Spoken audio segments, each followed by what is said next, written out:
What's going on, peeps? It's Wrath here, hanging out today playing some Idle Heroes. Today what we're going to do is we're going to be going over the Aspen Dungeon Heroes. Now, I have an old video of this up about the Aspen Dungeon Heroes guide, but it's been a long time since I've made it, and a lot of new heroes have come out since then. There's been reworks that happened in the Aspen Dungeon. A lot of stuff has changed. Therefore, it's time to update the guide and kind of make things more modern. So that's what we're going to do today. We're going to talk about heroes that have potential in the Aspen Dungeon, and primarily what we're going to focus on is heroes that can get you to Nightmare and beyond. We're not going to worry about just making Nightmare. I mean, pretty much any E3 hero can get you to Nightmare in the Aspen Dungeon. You want to build an E3 Dragon Slayer, you're probably going to make it to Nightmare in the Aspen Dungeon. It's pretty simple to get there. We're going to talk about heroes that once you get to Nightmare can help you get to Nightmare 50, from Nightmare 50 to Hell. We're not going to discuss a whole lot of Hell gameplay because Hell's pretty rough. It's not a fun place to be. But barring the obvious things like Ada and Aspen, Mim, the Dark and Light heroes that we all know are pretty strong, since 90% of the population don't build those, we're not going to focus heavily on them today because, like everybody knows, you build an E3 Ada, you're going to make it probably halfway through Hell pretty easily. So we're going to focus today on regular faction heroes, so Shadow, Fortress, Abyss, and Forest. And we're going to kind of talk about heroes that have potential to work in the Aspen at Nightmare to Hell mode and give you some kind of returns in those areas. So, with that said, let's talk about it. Let's jump in. So first up, we're going to go down here to the 10-star area because any hero that you build in this game should have a 10-star form no matter what. If you are focusing on a unit that is like, I don't know, a Glenn, you're not making a very wise choice because Glenn is never going to make it beyond 9-star, therefore he is trash. Do not focus resources in heroes like that. They're just for food. What you want to focus on is heroes that have 10-star forms. So we're going to start down here with Bloodblade. This is the first one we're going to talk about. Now, Bloodblade's a little bit of a squishy unit, and he does struggle with a few things in the Aspen Dungeon. However, he can easily reach Nightmare. That's not really a problem for him, and he has utility even in Nightmare, being as the fact he does have some nice heals built into him. When things die, he heals. When he drops an active skill, he heals. And this is pretty important in the Aspen Dungeon because in Aspen Dungeon, there's, you've got to go through the entire wave and live. So if you don't have a lot of sustain or ways to heal, you're going to need either insanely good burst damage or something else to carry you through. So Bloodblade's got the healing. He still is a little squishy though, so some waves are going to give him problems. The big majority of waves that units struggle with in the Aspen Dungeon right now are Asmodel. Since he got reworked, he's kind of a nasty turd. Bloodblades have always been kind of a problem. And healer nodes. There's a lot of heroes that struggle with taking down healers because they don't have the damage output to actually take care of the healer. In Bloodblade's case, he's going to struggle against pretty much all of those, but because he has heals, he can take care of a lot of the trash waves. So he does have a spot here because he's useful outside of the Aspen Dungeon too. But because he can take care of a lot of trash waves in the Aspen, he still has use beyond Nightmare for doing that. Other than that though, he's probably the lowest tier unit you'll want to run in the Aspen Dungeon for anything beyond Nightmare. That brings us down here to Corpse Demon. And the big reason Corpse Demon's good, it's not because he's a big nuke, because he's not. It's because he's a big wall of HP. And he's a wall of HP that's actually pretty tough to get through, which means for most waves in the Aspen Dungeon, he's just going to take punches to the face and not really give a crap. He's kind of like Dantalion that way. He gives no craps. But anyways, huge amount of health, just massive amounts of HP, over 800,000 base health. That's a lot. But the big thing that's really good about Corpse Demon is his heals are based on his total HP, not his attack. Not to mention he has pretty amazing crowd control. His active skill is 70% chance to freeze frontline enemies for 2 rounds. That's a huge chance to freeze. And when you freeze people, they can't hurt you. When they can't hurt you, any healing you do is just going to be refilling your health bar and not just making up for what they just hit you for. So it's definitely nice. Not to mention, anytime he gets hit, he also is going to have a chance to freeze people. So again, even when he's getting hit, let alone when he's doing the attacking with his active skill, he's got a chance to get people crowd controlled, which makes it much easier for him to survive through waves with these huge amounts of heals he has on his active skill. But also, when he falls below half health, he gets a huge another percent-based HP heal, which is pretty great. I mean, it's pretty hard to kill a Corpse Demon in Nightmare unless you fight things like Bloodblade and get unlucky with your crowd control and stuff like that. The big thing Corpse Demon struggles with is healers, because as you can see, his damage is pretty much butt. He doesn't do very much damage, so any wave that has a decent form of healing, Corpse Demon's not going to do well against it. So that's kind of one of the things you got to focus on with Corpse Demon, is you need somebody to break those nodes for you, but for all the trash waves pretty much, he's going to have enough survivability. He will make it through them with very little problem. So there you go, Corpse Demon. Moving over, we've got Jara. What makes Jara pretty useful in the Aspen dungeon is two things. One, actually about three things. But first up, it's her active skill, having a chance to crowd control. It's not bad, plus it's pretty bursty, so not only do you have pretty heavy damage coming off of it, you also have a chance to crowd control your enemies, which is great. If they're crowd controlled, they can't hurt you. If they can't hurt you, that's good. That's what you want. You don't want to get hurt. But also her basic attack has an attack steal, which is nice. That means you're going to deal more damage, they're going to deal less damage. Kind of a good deal going on for you there. And finally, the last passive here, when she gets hit by an active skill, she has a 50% chance to heal herself for 280% of her attack as HP, and also a chance to gain 30 energy back as well. The big thing there is obviously going to be the heal. That's pretty important for her. It's a form of self-sustain outside of resilience, which you only unlock at E3. So definitely has capabilities beyond Nightmare.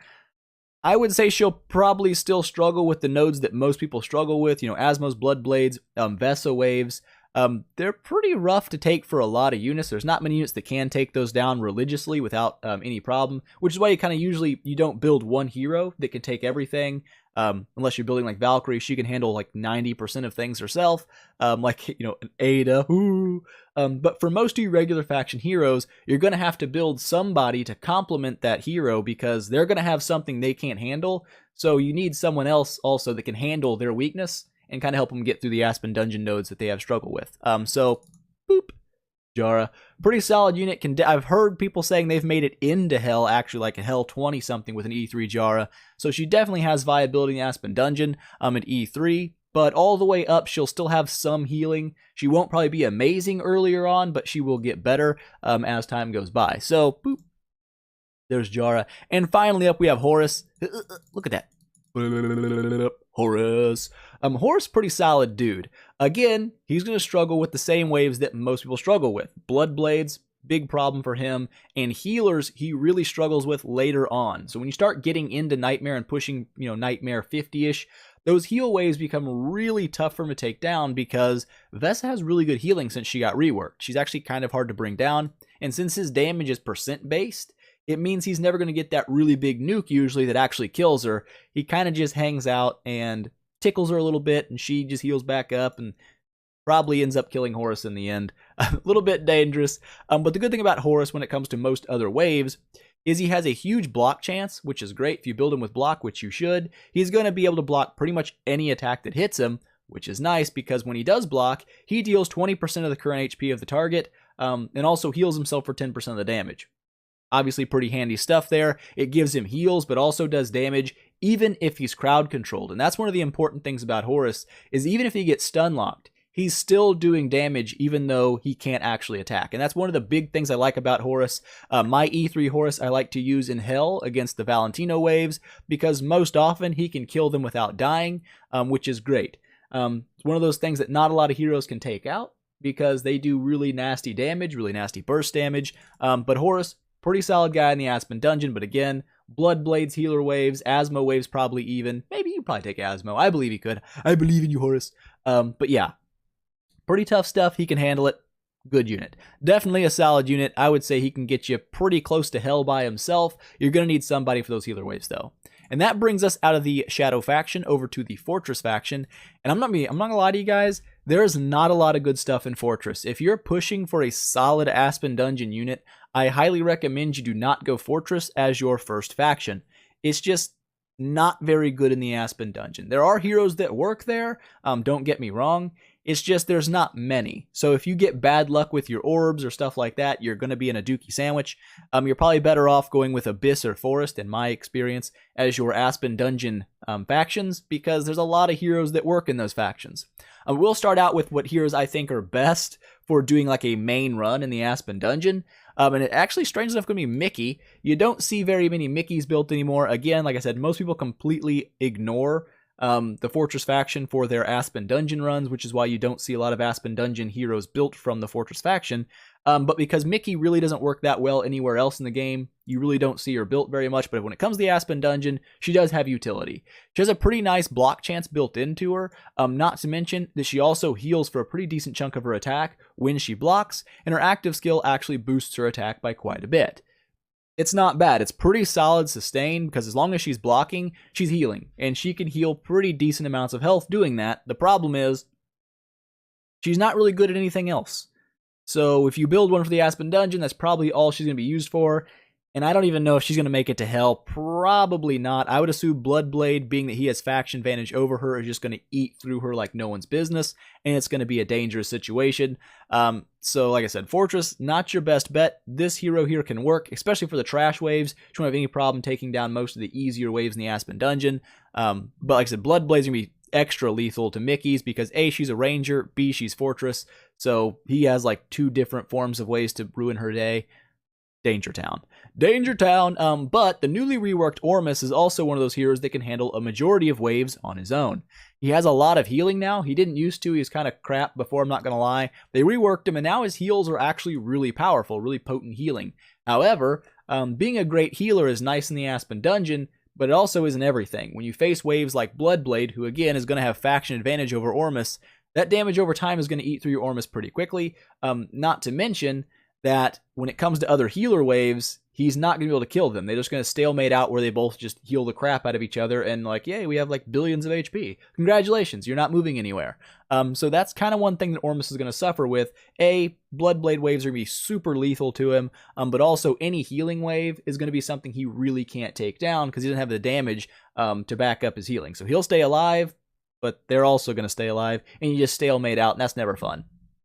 But with the great healing he has, he can make it through a lot of waves, and that's kind of one of the things that's important about him is that's what you want. You want a hero that can handle the majority of waves. This way, if you get really good RNG, you might be able to push from Nightmare to Nightmare 50 with an Ormus just because you didn't get any of those bad waves that are dangerous. Sometimes it happens. Sometimes it happens the opposite way, and you get like 50 of the bad waves, and it's just sad times. But anyways, there's Ormus, and finally on the list is going to be someone you might not think, and it's actually Sigmund.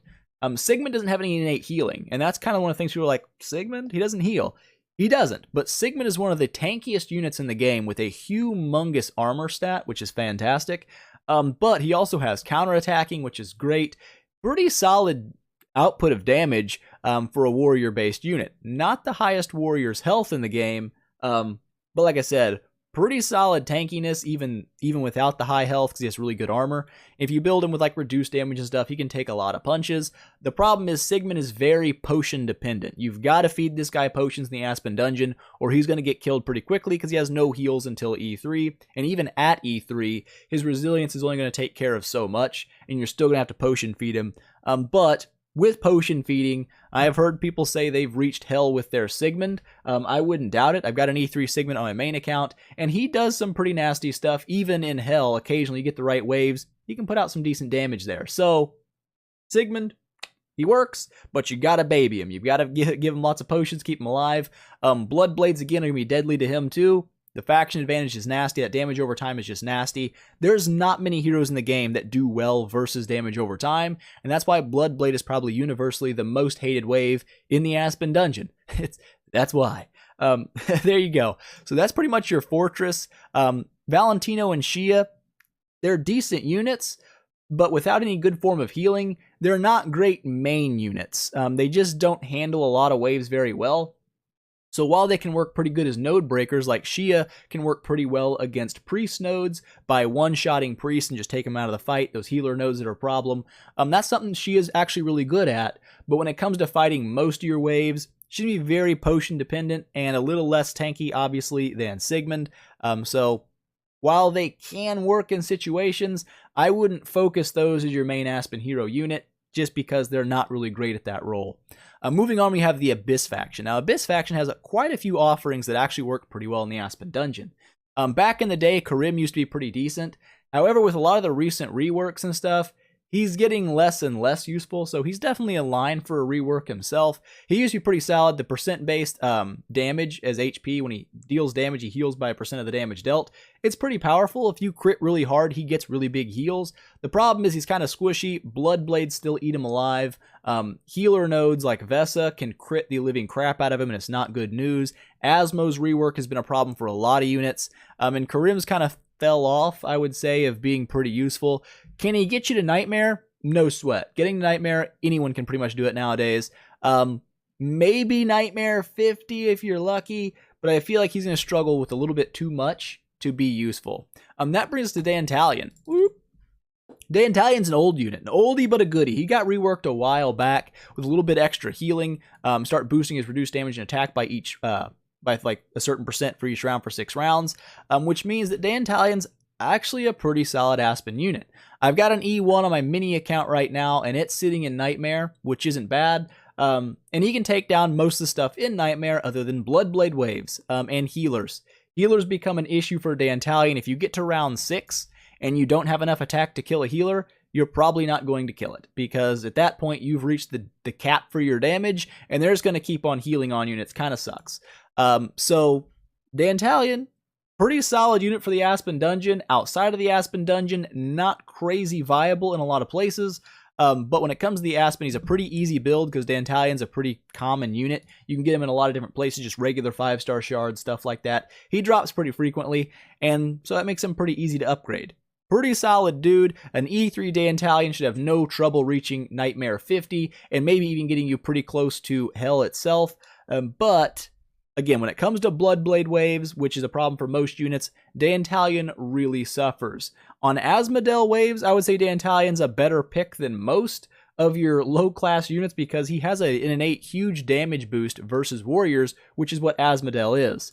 So he has a much better chance of nuking through Asmo waves and not getting so hung up on him and getting wrecked, as a lot of units are going to have. So not a bad little early build that can help you get easily into Nightmare 50, Dantalion. Then we've got Berea.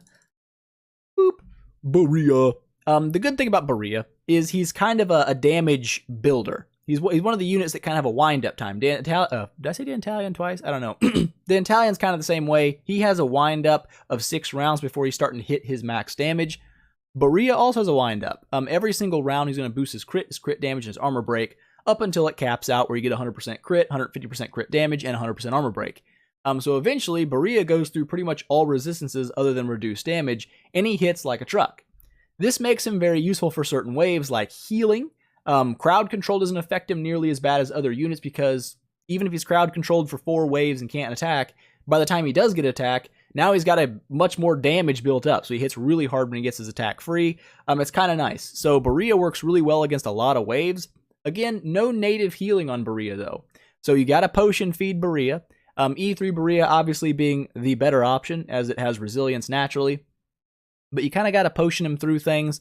And again, from what I've heard from a lot of people is he still struggles pretty hard with the Bloodblade waves. Not sure how he does against Asmos. Honestly, I would think heroes that have wind-up times are probably dangerous against Asmo because the longer you're fighting Asmodel, the more marks you're building up on yourself, and it only takes 1 crit and then it's game over for you. So I don't know how well he'd work against Asmodel's. Bloodblade's damage over time is still annoying, but when it comes to heavy healers, Berea can handle that pretty well, and crowd control doesn't really bother him as bad as it does other units. So, boop, Berea. Pretty solid guy. Moving on down, we've got Scary. Like I said, there's a lot of Abyss units that have functionality in the Aspen Dungeon, which is kind of nice. But Scary's a different kind of monster.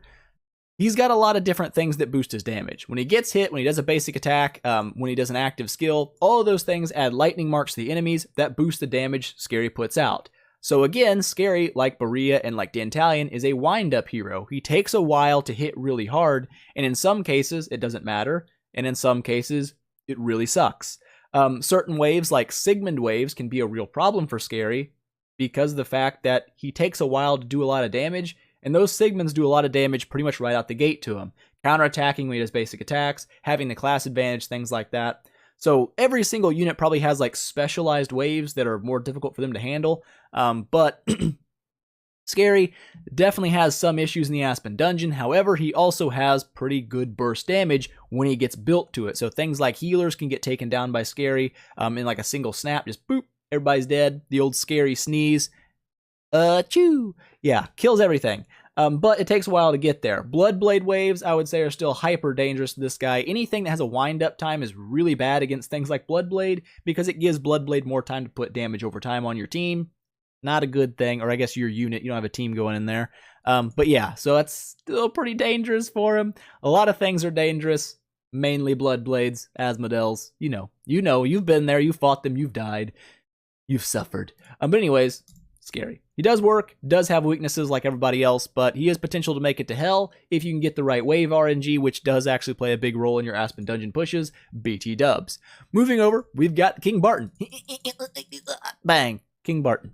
All right, the good thing about King Barton, the one thing that makes him really solid in the Aspen dungeon is not his amazing healing ability, because he doesn't really have any until you get him to E3, but the thing that's nice is his basic attack having a chance to stun, a passive that gives him extra damage to stunned units, and then anytime he gets hit, he counterattacks every enemy on the field. That's really handy, because that all synergizes very well with itself. If you get 2 of the 4 people stunned, you're doing extra damage to them now, and anytime someone else hits you, you still get that extra damage buff when you counterattack on them. Pretty nasty. Not to mention, he gets a nice amount of reduced damage with his active skill, and I believe he has a native crowd control immunity built in, 35%. Not bad. King Barton is a pretty tanky dude, can take most waves by himself. However, he really struggles against healers because he doesn't have enough raw DPS to bring down someone with a lot of healing. Bloodblades are still dangerous to him, but being that he has crowd control built in, he has a better odds than usual, like most people, of getting through Bloodblade, because he might be able to crowd control him and just permanently smoke him out that way. And if you can, that's beautiful. Most units really struggle with him because they don't have any way to kind of keep him from just damaging the crap out of themselves. Barton has a little built-in defense mechanism here with his basic attack, and it's kind of nice. So like most units, you want to drop a demon potion when it comes to Bloodblade waves. On Barton, you kind of want to make sure he does a basic attack first, because that might actually set you up for better damage than dropping the active skill first. Just one of those things you might want to keep in mind there. So anyways, Barton, not good against healers. Pretty decent against most other stuff. The crowd control is just absolutely fantastic. That kind of stuff is great in the Aspen dungeon. Very solid unit. Plenty of old screenshots of him making it to hell. Everybody knows that. But nowadays with the reworks, I would say he's very comfortable Nightmare 50. And honestly, I would still think you can probably push hell with him. You might need some node breakers here and there, but he can probably make it to hell. With that said, moving over to CThugha. CThugha's biggest selling point to me when I built him and I used him was this passive right here. He's immune to being bled. The burning is not such a big deal. Not a lot of, fat moves are kind of annoying with their burning, so it's kind of nice to counter fat move, I guess. But mainly, he's immune to being bled, which means that when he fights Bloodblades, he dodges like 90% of Bloodblade damage, and that is a huge, massive deal. He's one of the few units in the game that struggle not even at all versus Bloodblade, kind of just walks all over him. And he even works pretty well in certain PvP teams when you mix him with Valkyrie to really pop those burst damage. The problem with CThugha is his own raw damage is pretty low. He doesn't do like you say, like, ooh, he bursts with, there's a lot of big numbers in there. It doesn't matter because CThugha's damage itself is a pretty low damage unit. He's not going to do a lot of damage on his own. Most of his damage comes from proccing dots that other units put on the enemy. So he doesn't hit really hard, which means he struggles very hard versus healers. Any kind of healer wave, CThugha's not going to put out enough damage to bring them down. They're just going to keep healing on him. However, he's one of the few units, like I said, that really don't struggle at all with Bloodblades, which is it's handy to have one in your back pocket just in case. You drop your Nightmare 99 and oh look, it's Bloodblades. It's awful nice to have a CThugha at that time.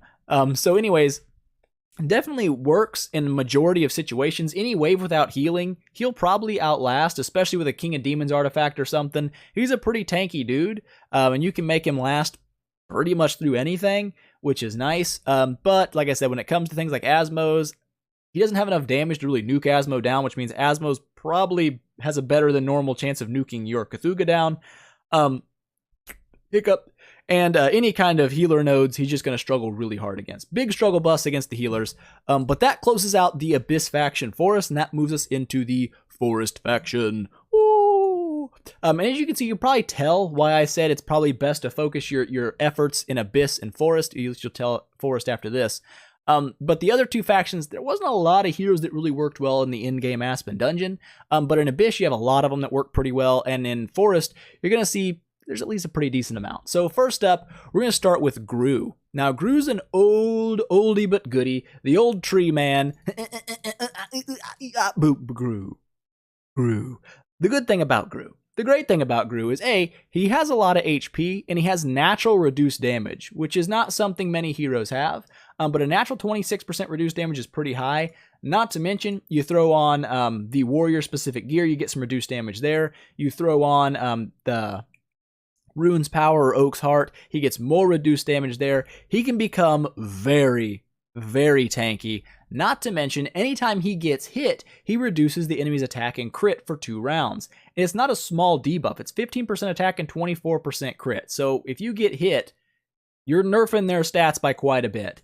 And the good thing about that is, being that Gru's already super tanky with reduced damage, the fact that you're also lowering enemy attack and enemy crit makes him even more tanky. It makes his health last much longer. He has a built-in heal with his active skill. It overlays itself quite often with a 6-round duration. So if you build an attack Gru with like a Rune's Power, he becomes very, very tanky. And another good thing about Gru is his counterattack. When he gets hit, he counters, dealing double his normal attack as damage, which is nice. So one thing that Gru does really well is he actually handles Bloodblades pretty efficiently. Bloodblades are going to hit him, do some decent damage, but he's also going to hit them back, and he's also going to nerf them while they're doing it. Gru's one of the units that does handle Bloodblade better than most other units, not because of his crowd control, but because of the fact he has class advantage over Bloodblade, which means his counterattacks hit extra hard, which is actually kind of nice. Huge amount of reduced damage to take away from the initial base damage Bloodblade does. Plus reducing the enemy's attack and crit is pretty handy for him too. He's just a really tanky guy. But like any big warrior with big HP and low damage, healing waves are not going to be his friend. And it can be dangerous to fight Asmos. You'd say, well, he's reducing crit. Reducing crit's nice. But also, reducing crit with Asmo can kind of backfire on you, because if they stack up a ton of marks because they can't crit, and all of a sudden one of them gets a crit, that can be game over for you. That can be plenty to just take, you're dead. 100% you're not coming back from that one. So it's a little dangerous, I would say, to face the new Asmo with Gru. Definitely worth trying, though. You never know. You might just smash right through and be like, oh, he sucks. But he's one of the heroes that can handle Bloodblade better than most, and because he's super duper tanky, he handles a lot of things better than most. Not a bad unit. He's not really like built a ton now because Valkyrie's pretty OP, but it's not to overlook the old Gru monster. He's much easier to build than Valkyrie. His copies are pretty common. So, you know, Gru still deserves some love. From Nightmare to Hell mode, he still has quite a bit of viability. At E3, he's very hard to kill, like really hard to kill. So not a bad unit there. Moving over, we have Edgar. Now, Edgar's one that I would say easily makes it to Nightmare. However, when you get into Nightmare, he probably starts losing a little viability. The thing I like about Edgar is he's an attack scaler, which means every time he does a basic attack, he's going to boost his own crit damage, which means if he does get a crit, it's going to be nastier. The longer he goes, building up the crit damage, when he drops a crit, it's going to be really nasty. The big thing I don't like about Edgar is he's positional. If you throw him in the back line, he gets attack, precision, and crit damage. Throw him in the front line, he gets HP and block. Well, if you know in the Aspen dungeon, you don't get a choice. It just throws you in a position and says, there you go. So I believe it always puts him in the front line. I could be wrong there, but I'm like 92% sure it's sticking in my head that he gets put as a frontline hero when he goes in the Aspen dungeon. The problem with that is he doesn't get his attack boost, which means he hits a little bit less hard than usual, but he still has decent healing built into both his active skill and basic attack. Not to mention, the longer a fight goes, the better his damage gets, which means he does do well against healers. You get something like a Vesa, your Edgar can build up, and then drop just a nasty crit that brings it down, which is nice. However, against things like Bloodblade, I'd be a little more scared to use him against a Bloodblade, just because, I mean, he might last a little better. He does have class advantage. But if you can't wind up that crit damage, he may not get the burst out in time to take Bloodblade down. So it's something you got to watch out for. Just one of those heroes I thought would be a nice little honorable mention for the Aspen dungeon because, A, you don't see a lot of them, but he does have potential in the Aspen dungeon for sure. Moving on, we've got Vesa. She's been in the Aspen dungeon ever since she came out. Everyone always liked Vesa. There for a while, she kind of fell off a bit, but with the rework, she's kind of come back and become a little bit stronger than she was before. Her heal has a burst heal on it now. It's not just a heal over time, which is pretty handy. It does help save her butt a little bit. That's not a bad deal. Her damage is still about the same on her active skill, but she got buffed to have 50% precision, which means she does quite a bit more damage with her just natural attacking, because precision adds damage now, if you guys didn't know that. And also, she has a boosted heal effect. With her basic attack, she not only gains attack and heals herself, she also boosts her own heal effects, which means her heals actually get stronger than just natural, which is great. It means her healing is pretty on point. But being one of the few healers with really good damage, she's actually pretty solid in the Aspen dungeon, because she can not only keep herself alive pretty well, she can also nuke pretty hard. Her big struggles are things like damage over time, Bloodblade waves, Asmodel waves are pretty dangerous to her too. When they get that crit, it's not good news for about anybody anymore. But if you Demon Potion Bloodblades, you can usually one-shot them pretty well. As for the final deal here, when she falls below half health, she knocks off any crowd control effect she has on herself, fully heals her HP, which is nice, 100% chance to silence, which isn't a really big deal, but also she gets 8 rounds of a 100% crit damage buff, which means if she crits, it's going to hit stupidly hard. And that's one thing that's dangerous about Vesa, is that if she falls below half health, you might be in a dookie sandwich, she drops a crit on you, but same thing with your Vesa. If your Vesa drops below half health, your crits will become much more potent very quickly.